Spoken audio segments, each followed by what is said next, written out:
Witam Cię serdecznie na moim kanale YouTube Moc Kreatywności.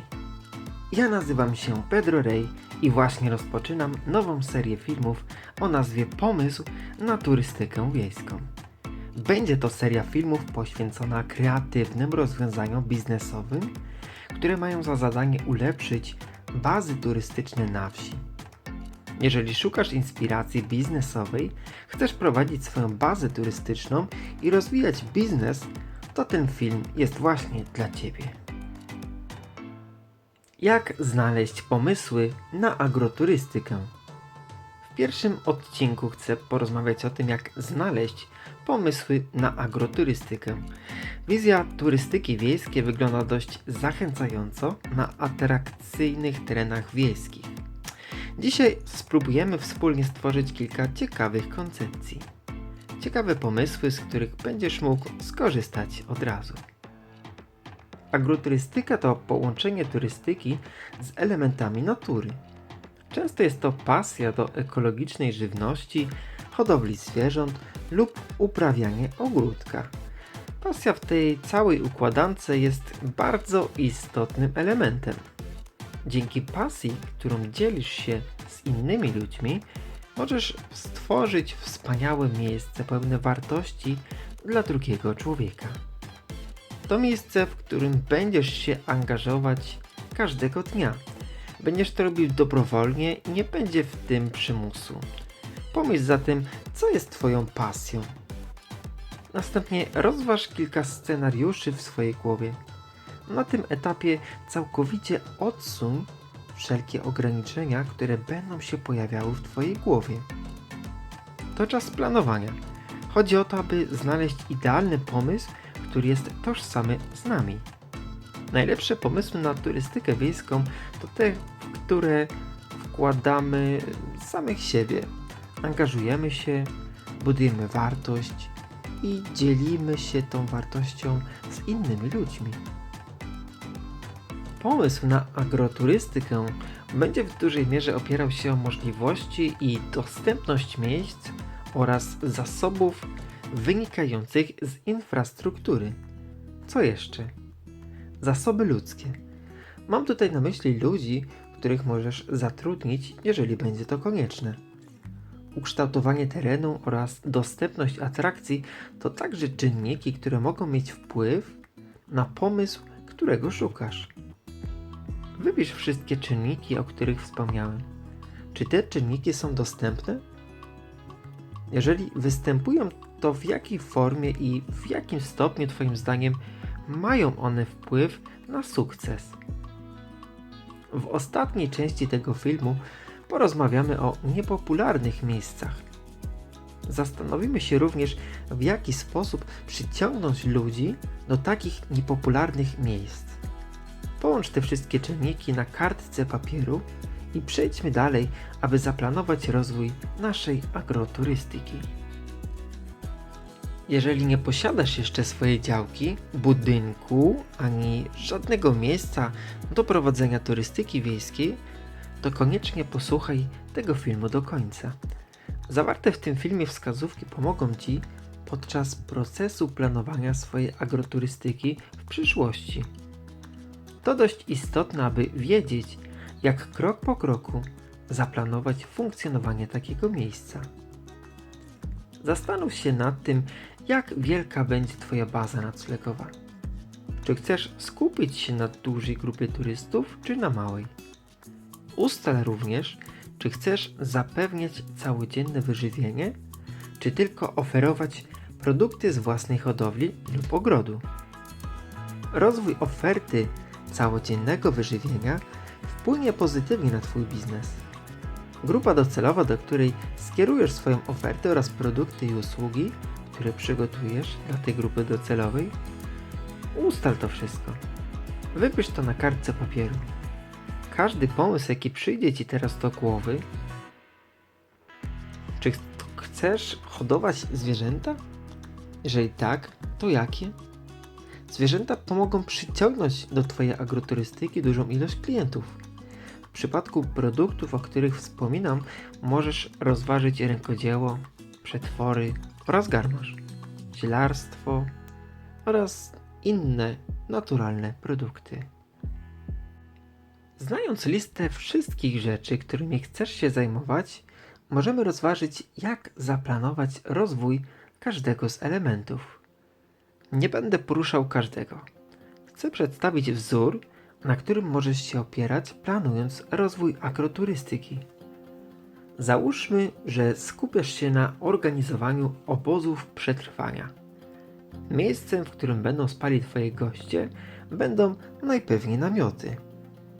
Na początku mogą to być ich własne namioty, które będą zabierali ze sobą na Twoją działkę. Jak zaplanować rozwój tego elementu? Z biegiem czasu możesz kupować swoje namioty. Zaplanuj przy tym jeden styl i trzymaj się go. Dzięki temu zbudujesz charakter i duszę miejsca oraz urozmaicisz swoją ofertę. Do tego Twoi goście i ich kręgosłupy będą Ci bardzo wdzięczne za to, że nie będą musieli dźwigać. Kolejną rzeczą może być rozbudowa infrastruktury usprawniającej możliwości wypoczynkowe dla wczasowiczów. To mogą być pomieszczenia socjalne, sanitariaty oraz pomieszczenia, w których zlokalizujesz pracownię, salę wykładową, salę zabaw, salę gier lub innego rodzaju miejsce na aktywne spędzanie czasu. Ustal w swojej głowie kierunek, w którym chcesz podążać.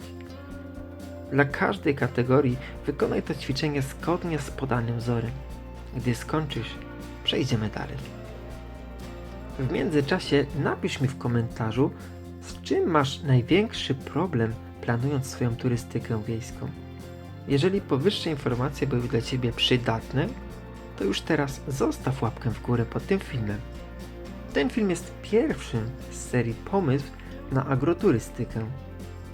Jeżeli nie chcesz przegapić podobnych filmów, to subskrybuj mój kanał. Ok, przejdźmy do kolejnego kroku. Stawianie celów w turystyce wiejskiej. Dlaczego warto postawić cele? Stawianie celów jest jak wyznaczanie kierunku na statku. Wyobraź sobie, że jesteś kapitanem statku, który musi przepłynąć trasę z Europy do Ameryki Południowej. Jeżeli w odpowiedni sposób nie wyznaczysz celu oraz kamieni milowych, po drodze możesz pływać w kółku po Morzu Bałtyckim, nigdy nie docierając na wody oceanu. Jaki jest właściwy sposób na to, aby postawić cel? Tak naprawdę forma, którą dobierzesz, powinna skupiać w sobie kilka elementów. Cel powinien być mierzalny. Oznacza to, że jeżeli chcesz kupić namioty do swojej turystyki wiejskiej, to powinieneś napisać konkretnie, ile tych namiotów chcesz kupić. Stawianie celu w formie kupię namioty jest bardziej życzeniem aniżeli celem. Konkretny cel powinien brzmieć następująco. Kupię 7 namiotów. Kupię 3 namioty. Każdy cel powinien być ograniczony czasowo. Co to oznacza? Określ datę końcową realizacji osiągnięcia, które planujesz.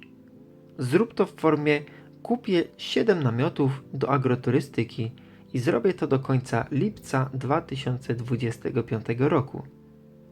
To jedna z najbardziej przejrzystych form, którą możesz zastosować w swoim biznesie. Stwórz przykładowe cele dla każdej z kategorii, o której wspomniałem wcześniej. Jak osiągnąć ogromne rezultaty podczas stawiania celów? Celuj tak wysoko, aby trafić w gwiazdy. Jeżeli nie uda Ci się osiągnąć celu, to w najgorszym wypadku trafisz na księżyc. A mówiąc poważnie, to pamiętaj o tym, aby cel nie był zbyt mały. Zbyt małe cele nie motywują nas do działania. Natomiast duże cele angażują nas do poszukiwania nowych rozwiązań, które pomogą nam w realizacji naszych celów. Właściwym podejściem do realizacji celów jest uzyskanie odpowiedzi na pytanie dlaczego.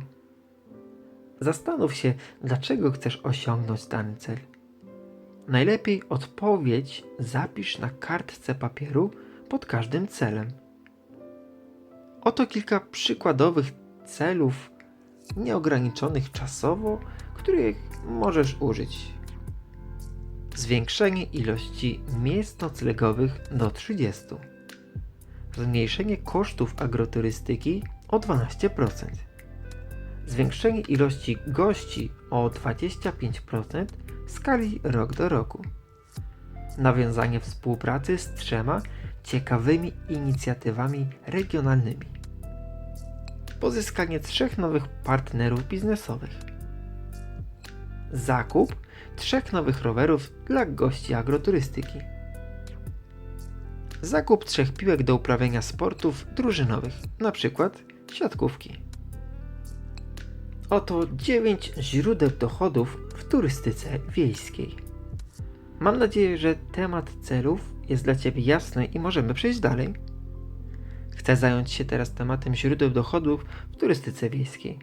Tak naprawdę chcę przejść szybko przez 9 punktów. Każdy z tych punktów może być dla Ciebie inspiracją. Niektóre będą oczywiste, a inne nie. W każdym bądź razie przejdźmy do sedna. Pierwsze źródło dochodu to oczywiście opłata za nocleg. Będzie to opłata za miejsce w pokoju, domku lub miejsce na polu namiotowym czy kempingowym. Drugie źródło, z którego możesz czerpać zyski, to zdrowa, ekologiczna, nieprzetworzona żywność i produkty ekologiczne. Mówiąc o ekologicznych produktach, mam na myśli np. świece zapachowe, kremy, maści i tego typu rzeczy.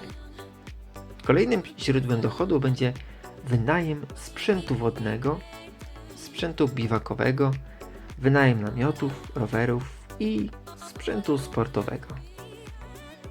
Przejdźmy do czwartego źródła dochodu. Wyżywienie i garmaż. Wyżywienie jest dużo częściej spotykane niż lokalny, regionalny garmaż. Produkty garmażeryjne produkowane pod marką własną są wspaniałą możliwością budowania Twojej agroturystyki. Jakie są popularne produkty garmażeryjne? Klopsiki, gołąbki, pasztety, zupy, kremy, smalec, bigos i inne produkty tego typu. Piątym źródłem dochodu jest prowadzenie warsztatów oraz zajęć praktycznych.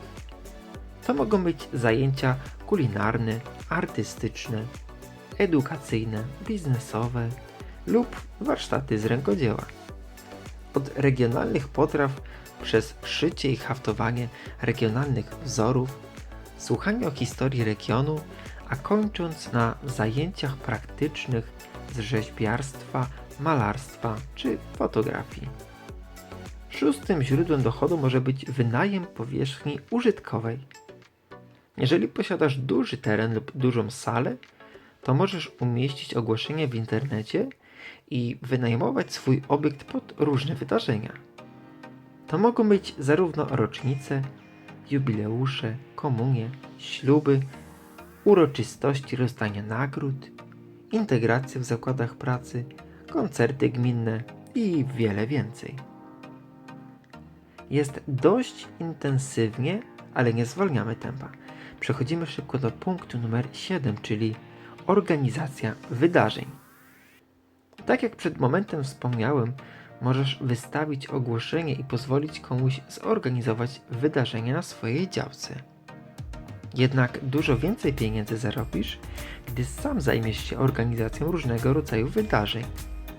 To może być zlot grzybiarzy, zlot wędkarzy, zlot ewangelików, organizacja konferencji sportowej, biznesowej lub muzycznej. Do tego możesz również urządzić festyn, koncert oraz konkursy regionalne. Na przykład kulinarny konkurs potraw regionalnych, na który zaprosisz właścicieli food trucków i przyczep gastronomicznych oraz lokalnych artystów. Przedostatnim źródłem dochodu jest pilotaż wycieczek turystycznych. Idea tego pomysłu na biznes jest przeze mnie poruszana szerzej na pierwszym odcinku z serii Pomysł na wakacyjny biznes. Załączam kartę do tego filmu, która powinna pojawić się właśnie teraz na górze Twojego ekranu. Ostatnim, 9. źródłem dochodu jest prowadzenie szkoleń i kursów. To nieco inne źródło zarobku niż warsztaty i zajęcia praktyczne. Mam tutaj na myśli organizację kilkudniowych kursów, na które zapraszamy prelegentów. To wydarzenie, które nie tylko ściągnie różnych uczestników, ale również zapewni Ci obłożenie Twoich pokoi i miejsc noclegowych podczas samego wydarzenia. Ok, przejdźmy do kolejnego punktu i zastanówmy się krótko. Kto będzie Twoim najlepszym klientem? Na początku, aby móc ustalić, kim będzie Twój najlepszy klient, zajmiemy się ustaleniem grupy docelowej, do której kierujesz swoją ofertę. Przykładowo, mogą to być seniorzy, rodziny z dziećmi, single, pary bez dzieci, młodzież, przedsiębiorcy, wierzący, sportowcy itd. Określ grupę, którą jesteś zainteresowany. Możesz oczywiście wybrać kilka grup. Zapisz swój wybór na kartce papieru. Mając wybrane grupy docelowe, przyszedł czas na to, aby określić cechy charakteru, którymi możemy określić każdą z grup. To bardzo ważne, ponieważ pozwoli Ci to trafnie przygotować ofertę turystyczną dla każdej z grup. W oparciu o wybrane przez Ciebie grupy docelowe stwórz listę atrakcji, którymi będzie zainteresowana każda grupa docelowa. Wiadomo, że stadionem piłkarskim nie będą zainteresowane te same grupy, co stawem rybnym czy leśną ścieżką zdrowia, prawda? Jestem pewien, że to rozumiesz.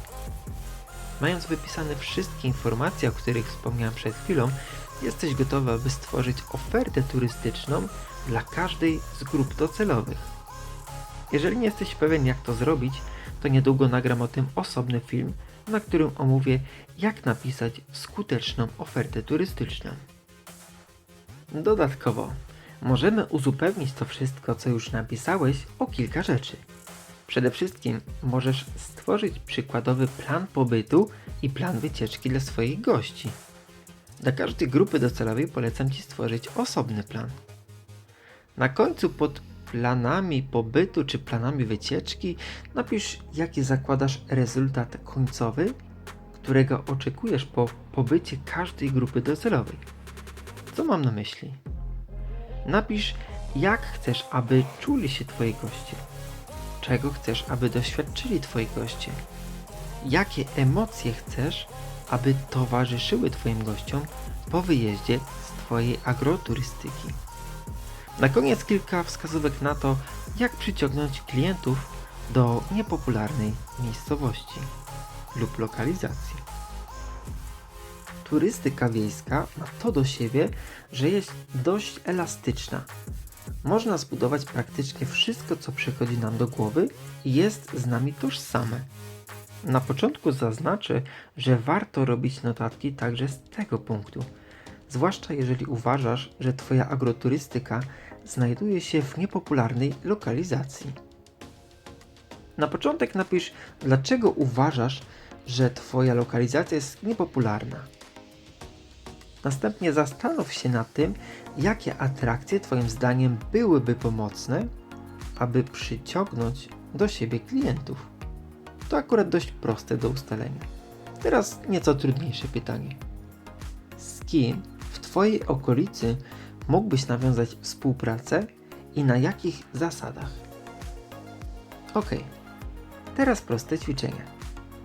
Wyobraź sobie, że masz do dyspozycji kapitał w wysokości 50 000 złotych.